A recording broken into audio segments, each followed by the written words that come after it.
안녕하십니까, 책돌이입니다. 오늘 소개해드릴 책은 법정스님의 무소유입니다. 그럼 바로 본문을 보도록 하겠습니다. 무소유.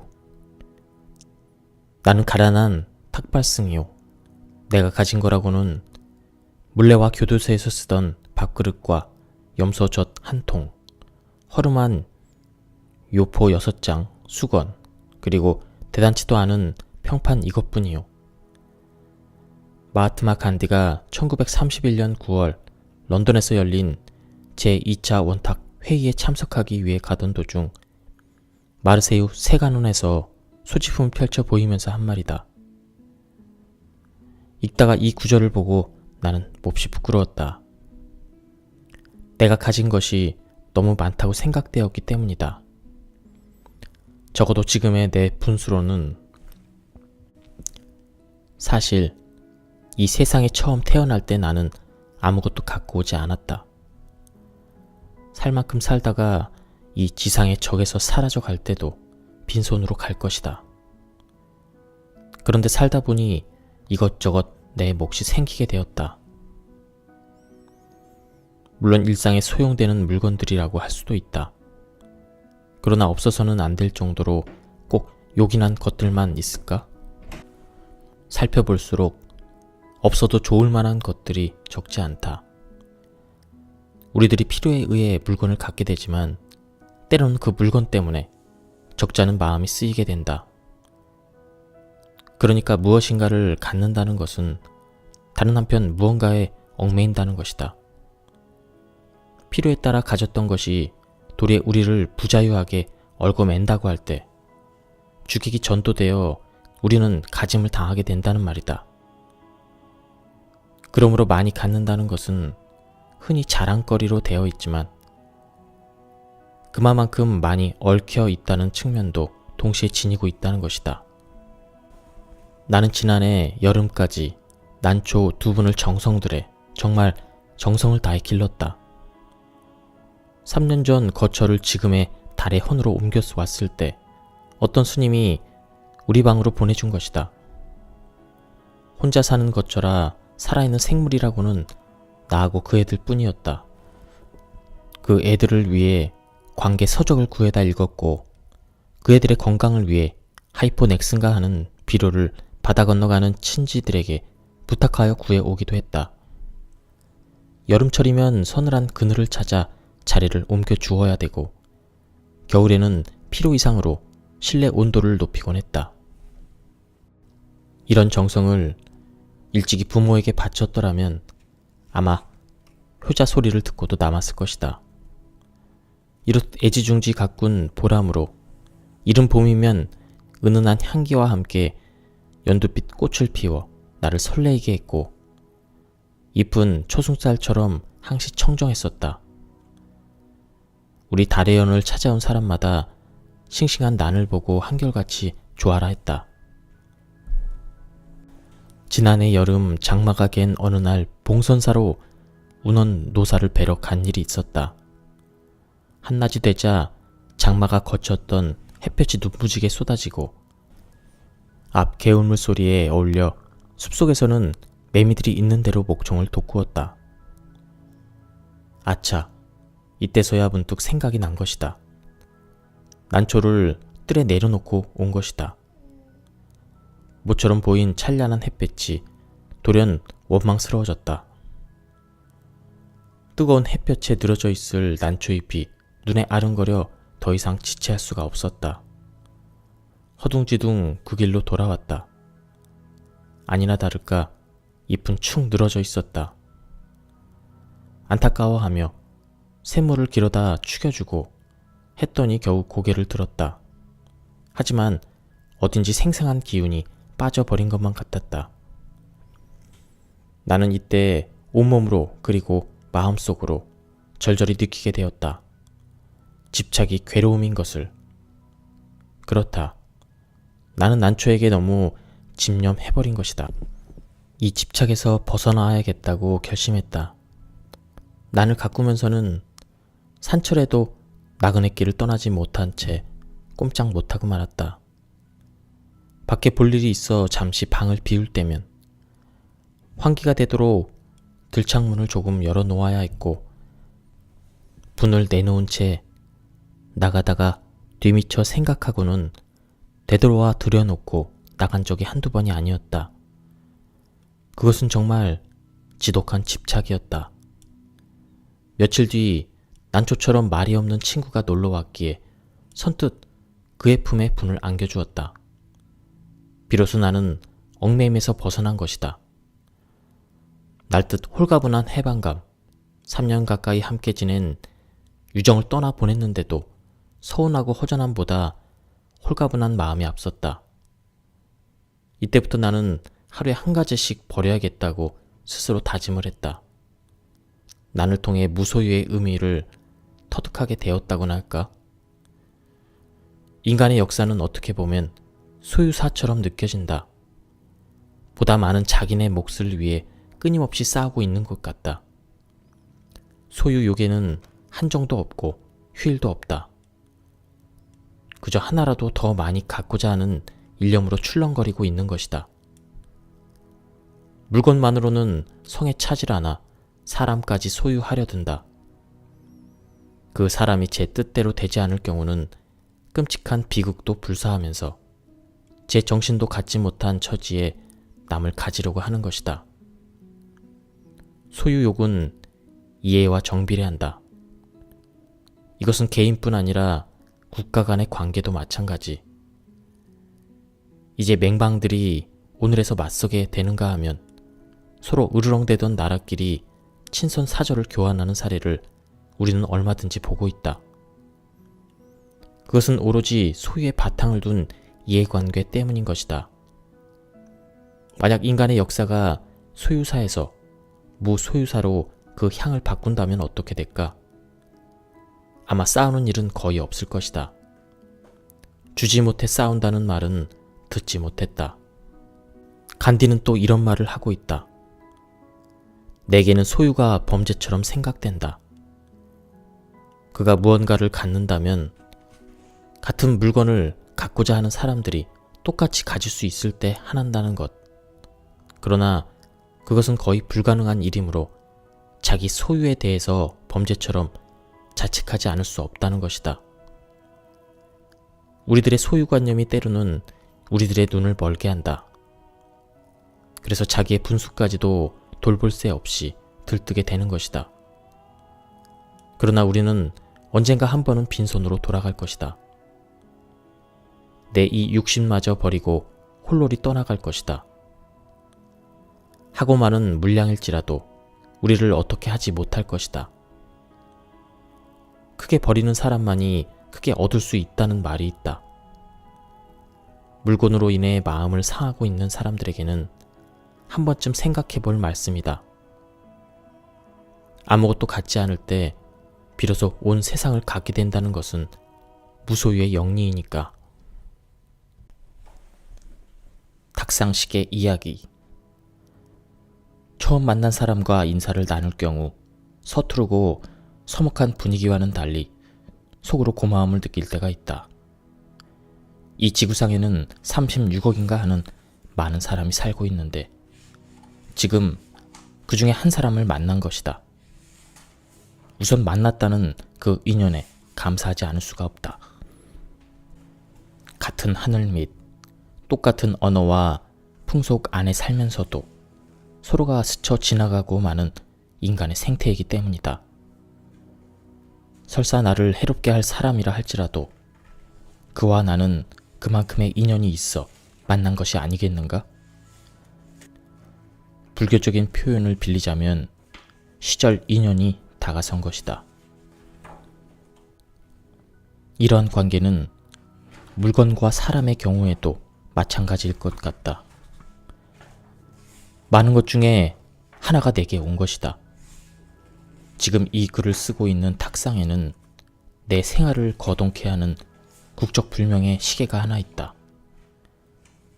그놈을 보고 있으면 물건과 사람 사이에 인연도 정말 기구하구나 싶어진다. 그래서 그놈이 단순한 물건으로 보이지 않는다. 지난해 가을 새벽 예불 시간에 일어난 일이었다. 큰 법당 예불을 마치고 판전을 거쳐 내려오면 1시간 가까이 걸린다. 돌아와 보니 방문이 열려 있었다. 도선생이 다녀간 것이다. 평소에 잠그지 않는 버릇이라 그는 무사 통과였다. 살펴보니 평소에 필요한 것들만 골라갔다.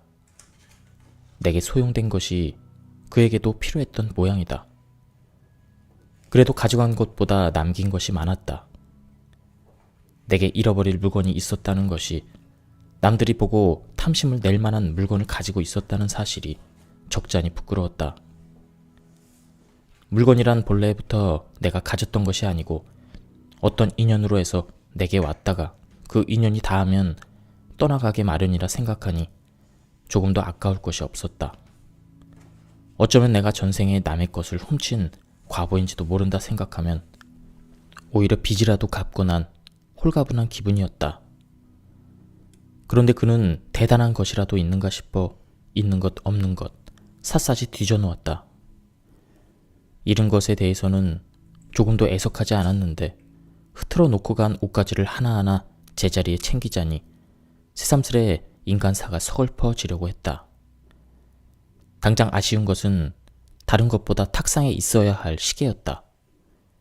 도선생이 다녀간 며칠 후 시계를 사러 갔었다. 이번에는 아무도 욕심내지 않을 허름한 것으로 구해야겠다고 작정. 청계천에 있는 어떤 시계 가게로 들어갔다. 그런데 어찌된 일인가, 며칠 전에 잃어버린 우리 방 시계가 거기서 나를 기다리고 있는 게 아닌가. 그것도 웬 사내가 목화 흥정 중이었다. 나를 보자 사내는 슬쩍 외면해버렸다. 당황한 빛을 감추지 못했다. 그에게 못지않게 나도 당황했다. 결국 그 사내에게 돈 1,000원을 주고 내 시계를 내가 사고 말았다. 내가 무슨 자선가라고 그를 용서하고 말고 할 것인가. 따지고 보면 비슷한 허물을 지니고 살아가는 인간의 처지인데 뜻밖의 다시 만난 시계와의 인연이 우선 고마웠고 내 마음을 내가 돌이켰을 뿐이다. 용서란 타인에게 베푸는 자비심이라기보다 흐트러지려는 나를 나 자신이 걷어들이는 일이 아닐까 싶다. 내 마음을 내 뜻대로 할 수만 있다면 나는 어디에도 걸림없는 한 도인이 될 것이다. 그럴 수 없기 때문에 온갖 모순과 갈등 속에서 부침하고 있는 것이다. 우리들이 화를 내고 속상해하는 것도 따지고 보면 외부의 자극이라기보다 마음을 걷잡을 수 없는데 그 까닭이 있는 것 같다. 3년 전 우리가 머무르고 있는 절의 경내지가 종단의 몇몇 사무승들의 농간에 의해 팔렸을 때 나는 분한 생각 때문에 며칠 동안 잠조차 이룰 수 없었다. 전체 종단의 여론을 무시하고 몇몇이서 은밀히 강행해버린 처사이며 수천 그루의 아름드리 소나무들이 눈앞에서 넘어갈 때, 그리고 밤낮을 가리지 않고 불도저가 산을 헐어 뭉갤 때 정말 분통이 터져 견딜 수가 없었다. 나를 둘러싸고 있는 모든 것들이 원망스럽고 저주스러웠다. 함께 살던 주지 스님도 다른 절을 맡아 가버리고 그 그늘에서 붙어 살던 나는 그야말로 개밥의 도토리가 되고 말았다. 나는 다른 도량으로 옮겨 차라리 눈으로 보지 말자고 내심 작정하고 있었다. 그러던 어느 날 새벽, 법당에서 예불을 마치고 내려오던 길에 문득 한 생각이 떠올랐다.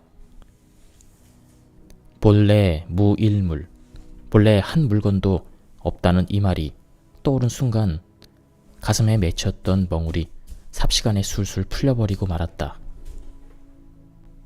그렇지. 본래 한 물건도 없는 것이다. 이 세상에 태어날 때 가지고 온 것도 아니고 이 세상을 하직할 때 가져가는 것도 아니다.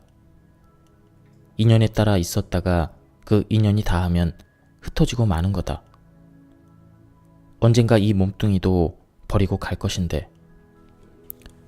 이렇게 생각이 미치자 그 전까지의 관념이 아주 달라지고 말았다. 내가 주지 노릇을 하지 않고 붙어 살 바에야 어디로 옮기거나 마찬가지다. 중생들끼리 얽혀 사는 사바세계라면 거기가 거기지. 그렇다면 내 마음 먹기 탓이다. 차라리 비리의 현장에서 나를 키우리라. 이때부터 팔려버린 땅에 대해서도 애착이 가지 않았다. 그것은 본래 사찰 소유의 땅이 아니었을 것이다.